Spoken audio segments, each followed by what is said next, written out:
I don't know what I'm supposed to do next. I just lost my world. And I'm trying to stay strong to do these interviews so I can get the message out there to other parents. Don't ignore your kids, even if they seem fine. Still check up on them, because you never know what's going on.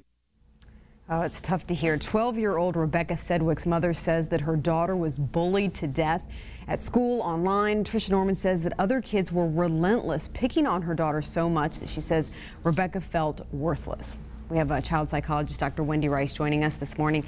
Talk about this awful, awful story. But this mother did do a lot. She tried to pull her kid out of school, homeschool her, switch her schools, get her offline.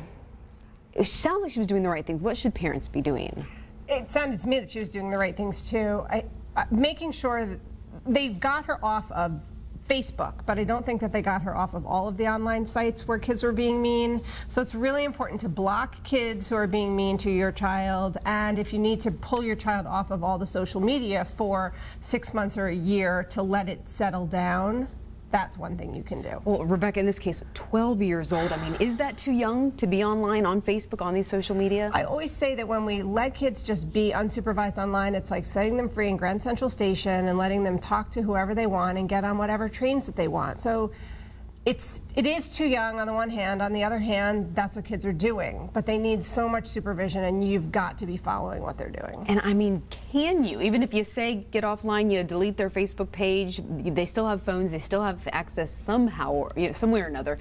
Is there a way to get them offline? There may not be an absolute way, but I think if you know your child's being bullied, one of the things you need to do is sit down with your child and say, this is not a punishment.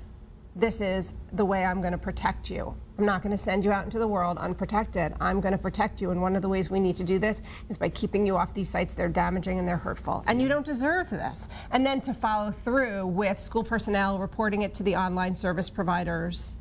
When we look at this girl's picture, beautiful girl here. Are certain kids, teens, more vulnerable to being a bully? I mean, can anybody be a bully? I know this case may be different, but we're just talking about in general. You know, in general, we know that there are kids who are a little bit more susceptible to being bullied, but many of the average 12, middle school is such a vulnerable time when, there's so much insecurity, and kids can be mean. They can pick on one little thing about another student and just, go in for the kill, so to speak. It's horrible. This mother did know. Again, she did try. Maybe some parents don't even know. What signs should you be looking for that maybe your child is being bullied online or even at school? Right. Kids who are avoiding school for any reason, if their grades are significantly different, if there's changes in eating or sleeping habits, if they seem sad, if they're crying, if they're more irritable, any of those changes in behavior, we really need to find out what's going on. And, my view also is that kids need to leave their social media device, their phones, their iPads, the computers, need to live in a public area in the house at night so the kids aren't in their room, especially a kid who's sad.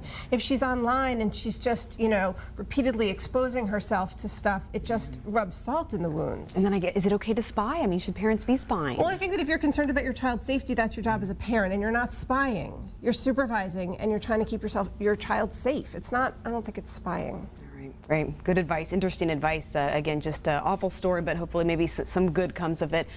Dr. Wendy Rice, thank you so much. And I'm going to toss it back to Anna Russell.